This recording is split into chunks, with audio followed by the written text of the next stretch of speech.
नमस्कार दोस्तों, OCN network में आपका स्वागत है। मैं हूं ओमकार चौधरी। पंकज विश्वास जी जुड़ गए हैं कोलकाता से।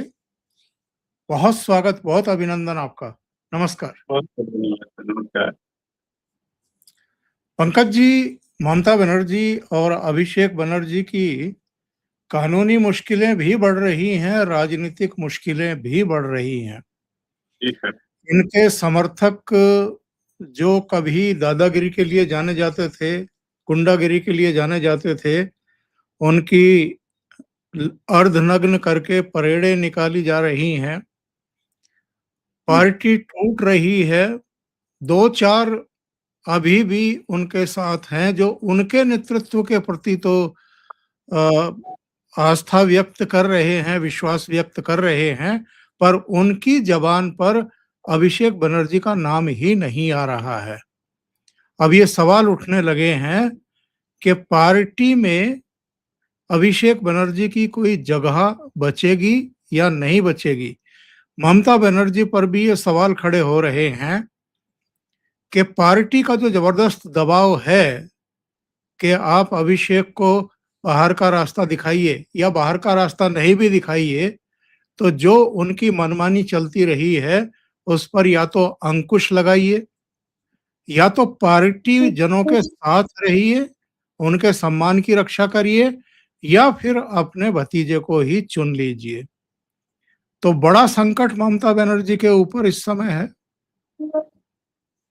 सर, ममता बनर्जी के ऊपर तो संकट जरूर है, लेकिन मुझे सर कहीं न कहीं पर्सनली ये मेरा मानना है कि ये सारा कुछ बहाना है। अभिषेक बनर्जी के ऊपर जो ये प्रेशर क्रिएट कर रहे हैं, ये इन लोगों का कहीं न कहीं ज़रूर बहाना है। एक्चुअली ये ममता बनर्जी के नेतृत्व से ही खुश नहीं है।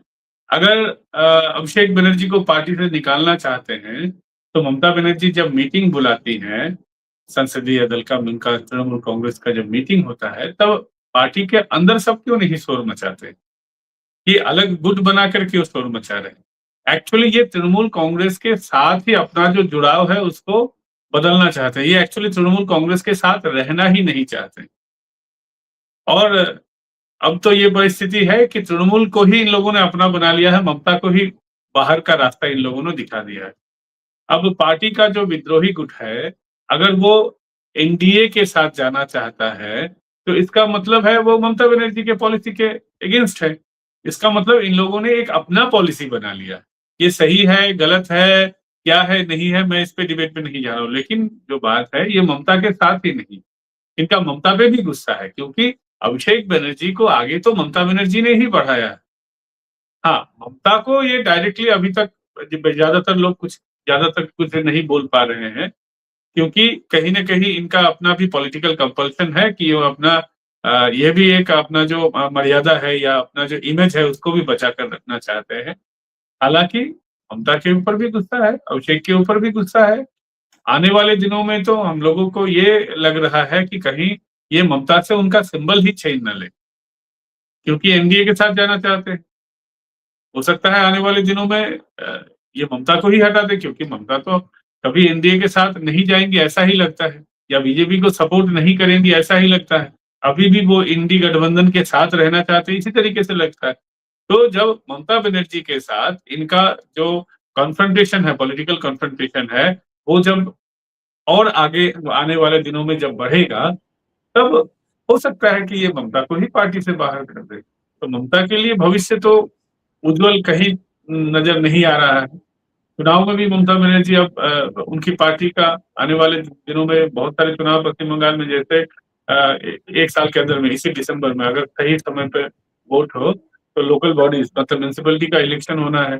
अगले साल बंगाल में पंचायत त्रिस्तरीय पंचायत व्यवस्था का चुनाव होना है। तो 1 डेढ़ साल, 2 साल के अंदर में 2 पश्चिम बंगाल में बड़ा चुनाव आने वाला है लोकल बॉडीज़ का। तो उसपे भी हम लोगों की निगाहें रहेंगी, लेकिन अभी तक जो सिचुएशन है, कहीं तृणमूल कांग्रेस लड़ाई करने की हालत में है ही नहीं। जहाँ पर खुद वो अभी भी सत्ता में काबिज़ हैं, वहीं से वो रेज़िग्नेशन दे रहे हैं, अपने पद को छोड़ के भाग रहे हैं लोग, इधर-उधर भाग रहे हैं, लोगों का परेड निकल रहा है। तो आने वाले दिनों में अभी तो नहीं लग रहा है कि उनका ये स्थिति सही होगा। तो ना उनकी पार्टी की स्थिति सही होगी, ना उनकी अपनी राजनीतिक स्थिति सही आने वाले दिनों में सही दिख रही है। तृणमूल कांग्रेस का भविष्य सर सही नहीं दिख रहा है। ये बीजेपी एनडीए को सपोर्ट कर रहे हैं, इसका एवज में तो 2029 तक ये फायदा नुकसान का जो खेल चल रहा है, ये तो 2029 तक है।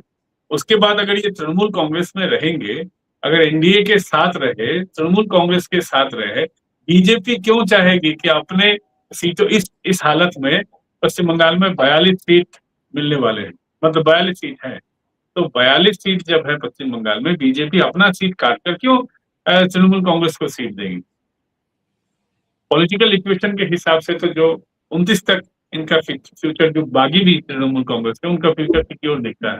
लेकिन 29 के बाद अगर बीजेपी उनको काट के देगी, ये तो एक पॉलिटिकल एक इडियोटिज्म होगा। मुझे नहीं लगता कि बीजेपी फिर उनको उस समय एनडीए के साथ रखेगी 2029 के चुनाव के बाद। पंकज जी, जी सर। सीआईडी फिर पहुंची है अभिषेक बनर्जी के यहाँ, किस सिलसिले में पहुंची है? सर ये केस है, चुनाव के पहले अभिषेक बनर्जी ने बोला था कि 4 मई के बाद डीजे बजाएंगे, बीजेपी के जो वर्कर्स हैं उनका क्रियाक्रम होगा, इस तरीके का जो उन्होंने ये कहा था, घर में घुस के मारेंगे, अलग अलग तरीके की बयानबाजी उन्होंने की थी बीजेपी वर्कर्स के अगेंस्ट में। तो उसी के खिलाफ जो है ये कंप्लेन हुआ था सॉल्ट लेक में, विधाननगर में, और उसी सिलसिले में अब सीआईडी ने उस केस को टेकअप किया है, और सीआईडी वहां पे सीआईडी उनके घर पे आज गई है उसी सॉल्ट लेक के केस के सिलसिले में। ममता बनर्जी के खिलाफ भी हेट स्पीच को लेकर के एक एफआईआर दर्ज कराई गई है। हाँ सर, ममता बनर्जी के खिलाफ भी बहुत सारे केसेस हुए हैं। एक और केस हुआ है, इससे पहले तो एक एडवोकेट ने केस किया था, और फिर अब केस हुआ हेट स्पीच, मल्टीपल केस हुए हैं ममता बनर्जी और अभिषेक बनर्जी के हेट स्पीच के अगेंस्ट में।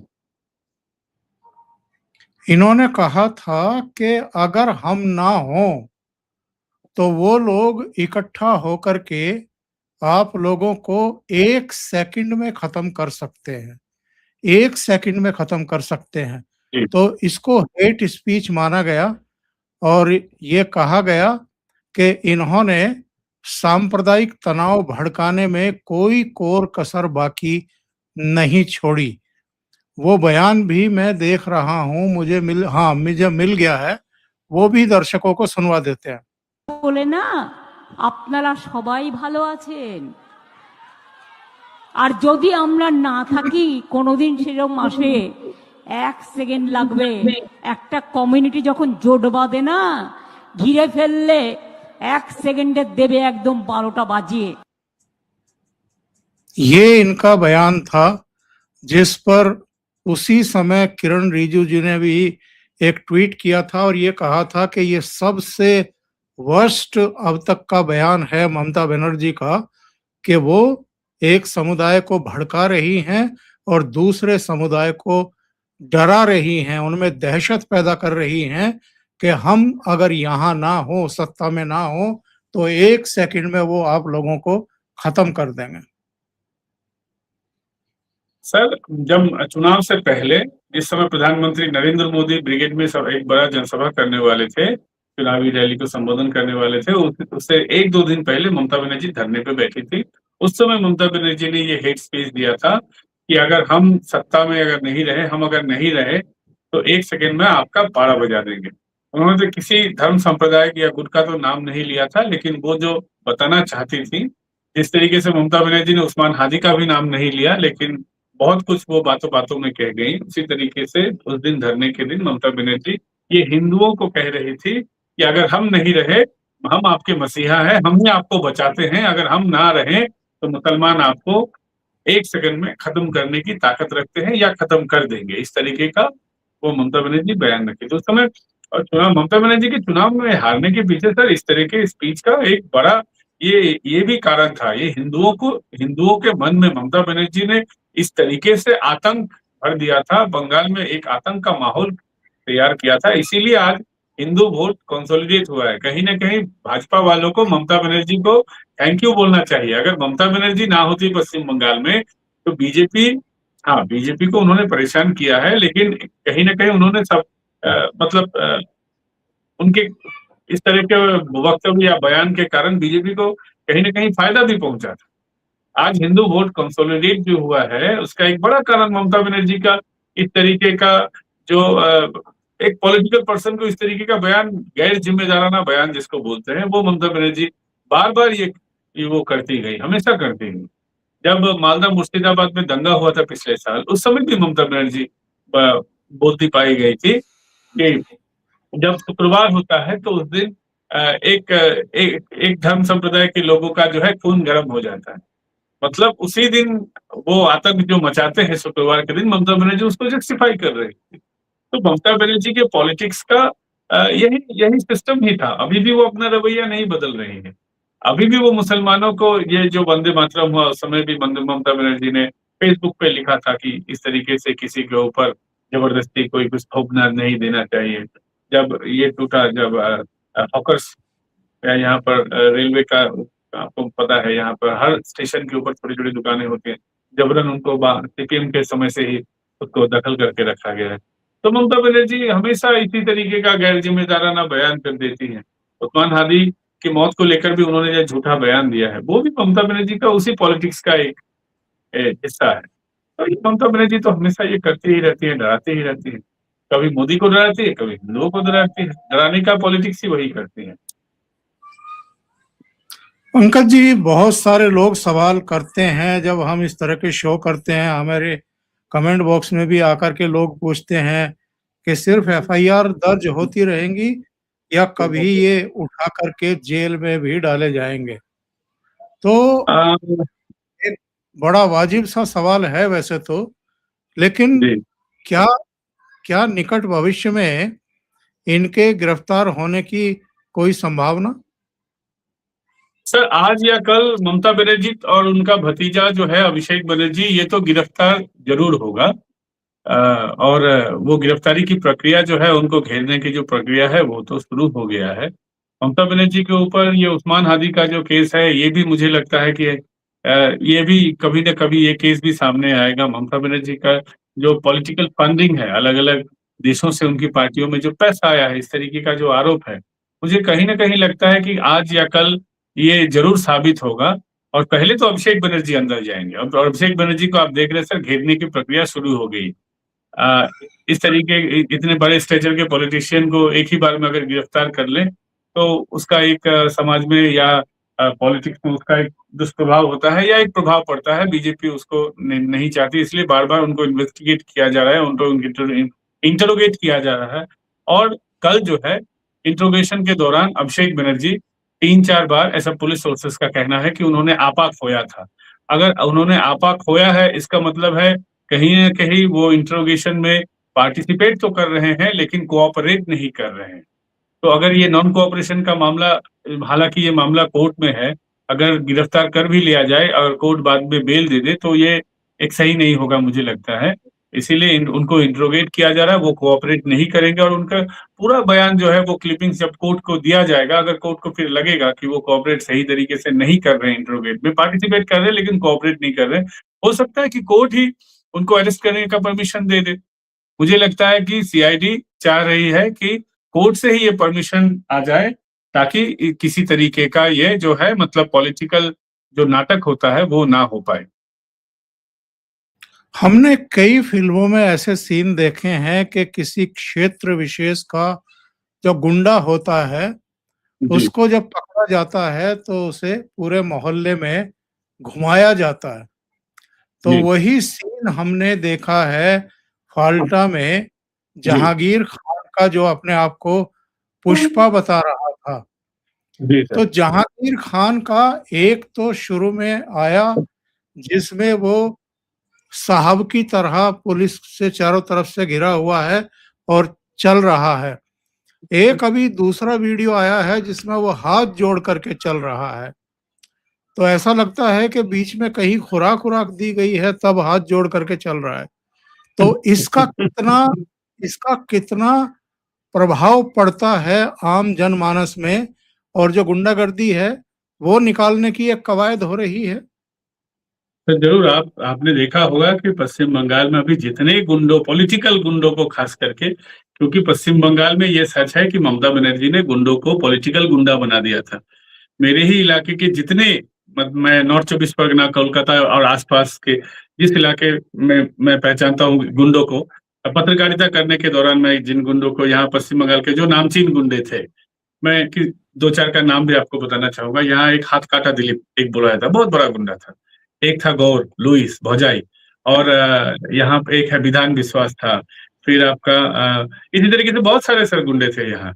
ममता बनर्जी की पार्टी तृणमूल कांग्रेस ने मैक्सिमम 90% गुंडों को सर पॉलिटिकल शरण दे दी। वो टीएमसी पार्टी को सर्व करते थे। भौजाई नाम का जो न्यू टाउन इलाके का, कोलकाता के बगल में न्यू टाउन एक नया सिटी बन रहा है, न्यू टाउन का वो सबसे बड़ा गुंडा था। वो सब्यसाची दत्ता ने उसके बेटे को क्या किया कि तृणमूल कांग्रेस में उसको भौजाई और उसके बेटे को ज्वाइन करवाया, फिर उसके बेटे को विधाननगर कॉर्पोरेशन में मेयर पारिषद बना दिया। और वो भी टीएमसी में था, उसको भी लोकल बॉडी में टीएमसी में उनको पोस्ट मिला था। सारे टीएमसी को सर्व करते थे। इसी तरीके से दमदम में एक बहुत बड़ा गुंडा था जिसका नाम था नाभास मालाकार। उसको साउथ दमदम म्युनिसिपैलिटी में उसको भी पार्षद बना दिया गया था, चेयरमैन काउंसिल मेंबर बना दिया गया था उसको।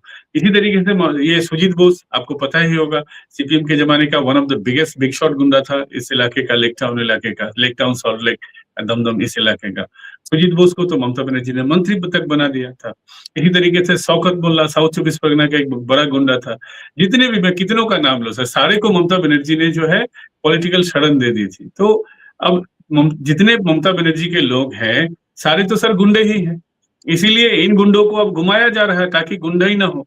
एक्चुअली गुंडा जिसको पूरे भारत में कहा जाता है, नॉन पॉलिटिकल जो गुंडे होते हैं, पश्चिम बंगाल में ये सच है कि नॉन पॉलिटिकल गुंडा कम है। यहाँ चोरी, बदमाशी, इस तरीके की घटना कम होती है, कम से कम कोलकाता और बड़े शहरों में। ममता बनर्जी ने ये काम किया था, लेकिन उन लोगों को फिर पॉलिटिकल गुंडा बना दिया था, एक्सटॉर्शनिस्ट बना दिया था, जो पॉलिटिकल पार्टी के लिए डायरेक्टली पॉलिटिकल पर्सन के तौर पे पॉलिटिकल पार्टी के लिए काम करते थे। तो उनको घुमाना तो जरूरी है, क्योंकि यही तो actual, they are the actual goondas. तो उनको घुमाया जा रहा है ताकि उनका आतंक कम हो और जब बाद में ये वापस भी आ जाए, क्योंकि जितने भी केसेस हैं, आज न कल उनको तो बेल मिलना ही है, 1 साल, 2 साल, 3 साल। तो जमानत मिलने के बाद वो फिर गुंडाई ना करे, जनता में उसका डर खत्म हो, इसके लिए ये किया जा रहा है। सही है। शत्रुघ्न सिन्हा क्या हुआ है? पहले कहा गया कि विद्रोहियों में शामिल है, बड़ा सुर्खियां बनी मीडिया में, कहा गया कि बताइए साहब, सायानी घोष जैसे लोग, शत्रुघ्न सिन्हा जैसे लोग, ये भी ममता से विद्रोह कर बैठे। फिर अचानक उन्होंने मीडिया में कहना शुरू किया कि नहीं, मैं तो ममता बनर्जी के साथ हूं। तो हुआ क्या था एक्चुअल में? कोई सूचना आपके पास? सर, मुझे लगता है कि शत्रुघ्न सिन्हा तो एक बहुत अच्छे एक्टर हैं, इसमें तो कोई दो राय नहीं है। हालांकि अभी फिल्म वगैरह नहीं करते हैं, उनको बतौर नेता की तरह ही हम लोग जानते हैं, लेकिन एक्टर जो होते हैं सर, अपने इमेज का बड़ा ख्याल रखते हैं। इससे पहले भी वो भाजपा में थे, फिर भाजपा में बागी बने, फिर ममता बनर्जी की पार्टी में आए। अब ममता बनर्जी की पार्टी में बागी बनने की सूचनाएं आ रही थी, तो ये उनको कहीं ना कहीं अपने इमेज कॉन्शियसनेस काम कर रहा होगा कि फिर अगर इस पार्टी में बागी बनते हैं तो लोग यही कहेंगे कि हर पार्टी में ये अच्छे समय में रहते हैं, और जब पार्टी का बुरा वक्त आता है या पार्टी को जब जरूरत होती है तब ये उसको छोड़ के चले जाते हैं। मुझे लगता है कि कहीं ना कहीं इमेज कॉन्शियसनेस की वजह से वो इस तरीके का बयानबाजी कर रहे हैं, क्योंकि संसद में मुझे नहीं लगता है कि जो सिग्नेचर हुआ है, जो 19-20 सिग्नेचर जो आए हैं, वही मुझे नहीं लगता कि उनसे किसी ने जबरदस्ती से सिग्नेचर कराया होगा। वो तो बच्चे हैं नहीं कि उनसे कोई जबरदस्ती, कोई जबरन सिग्नेचर करवा ले। अगर करवाया भी अगर गया होगा तो फिर उस समय क्यों नहीं बोले? मुझे लगता है कि वो अपनी सुर्खी बटोरने के लिए, एक तो है सुर्खियां बटोरने के लिए उस समय उन्होंने इस तरीके का काम किया होगा, फिर बाद में उनको अपना इमेज का जो है वो भी सताया होगा, इसीलिए वो मुझे लग रहा है कि अभी पलट गए हैं अपने बयान से। बहुत कम लोगों को याद होगा कि शत्रुघ्न सिन्हा 2019 में कुछ समय के लिए कांग्रेस पार्टी में भी शामिल हुए थे, लेकिन कांग्रेस राहुल गांधी की मौजूदगी में शामिल हुए थे, लेकिन बाद में वहां तवज्जो नहीं मिली, इसलिए वो ममता बनर्जी के कहने पर आसनसोल से चुनाव लड़ने के लिए तैयार हो गए थे। तो दूसरा चुनाव लड़े और जीते भी, और अब वो कह भी यही रहे हैं कि जिस समय मुझे कोई पूछ नहीं रहा था या जिस समय मेरा करियर जो है वो संकटग्रस्त हो गया था, उस समय जी। ममता बनर्जी ने मुझे बुलाया, चुनाव लड़वाया, इसलिए मैं उनका साथ नहीं छोड़ सकता।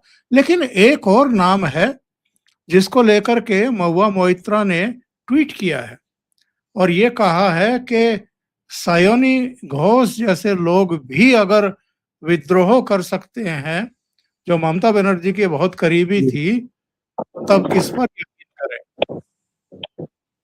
सर बात तो सही है कि ममता बनर्जी किस पे अब भरोसा करेंगी, क्योंकि सायोनी घोष, आपने बहुत अच्छा एक नाम चुना, क्योंकि सायोनी घोष वो व्यक्ति हैं जो पूरी तरीके से ममता बनर्जी की तरह अपने लुक को उन्होंने शिफ्ट कर लिया था।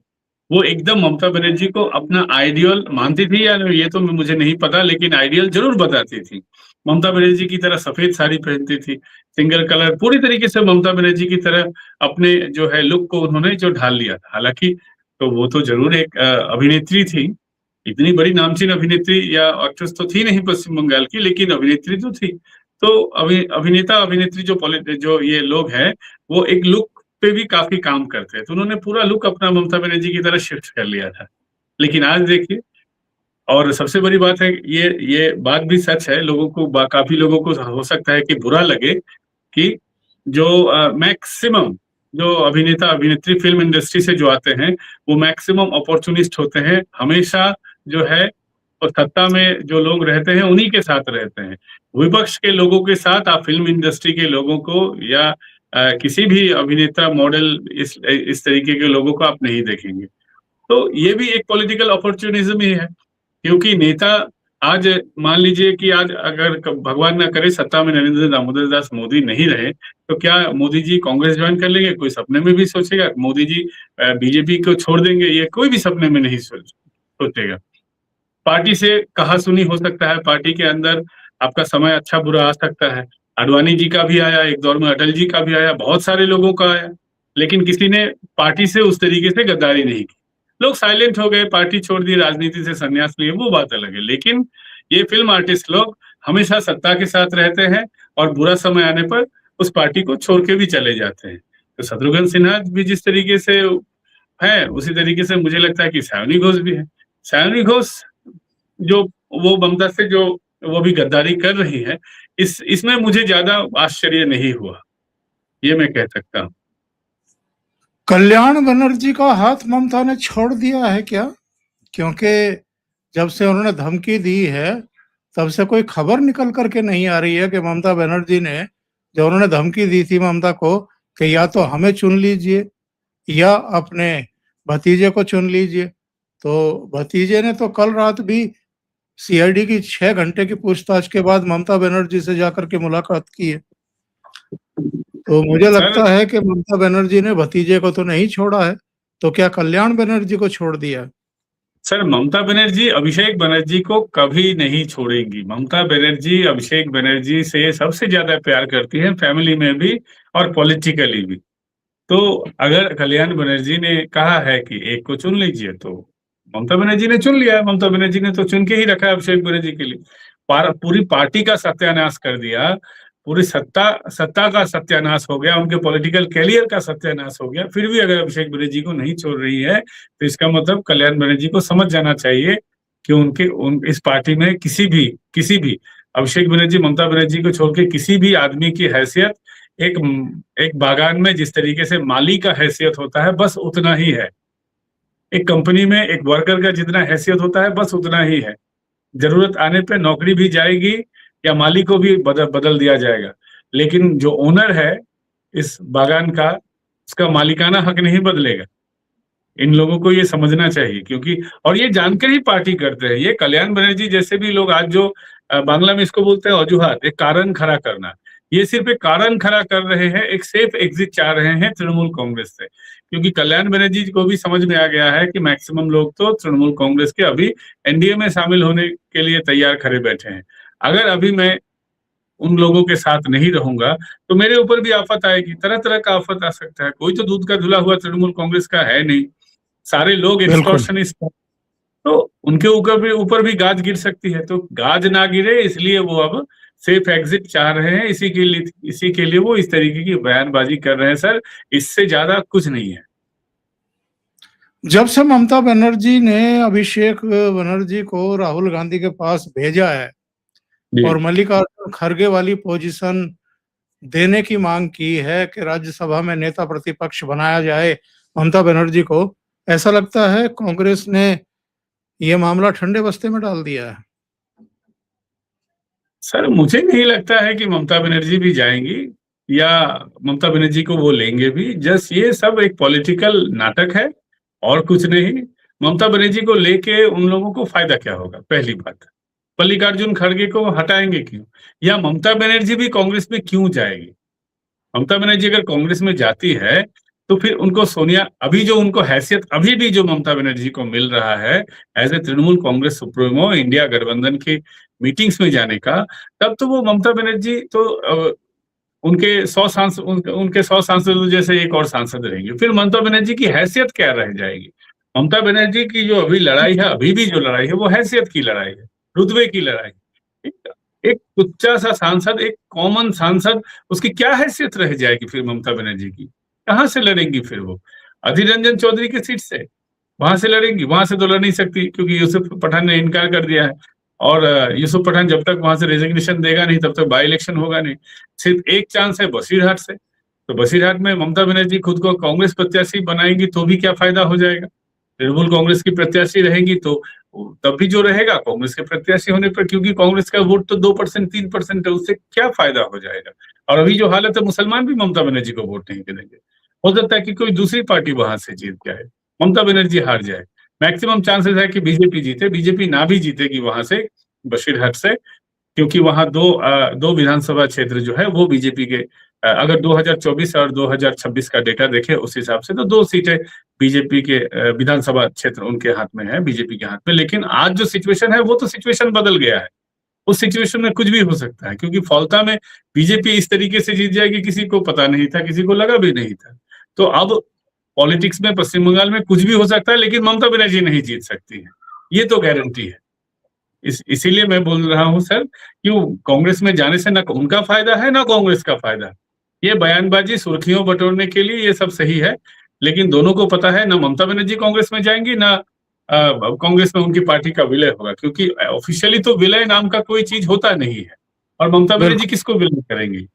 ममता बनर्जी खुद को और अपने भतीजे को कांग्रेस में विलय कर सकती है। तो दोनों को इसमें किसी का सुर्खियों बस 1-2 दिन की सुर्खी बनने से कुछ ज्यादा फायदा मुझे तो दिख नहीं रहा है।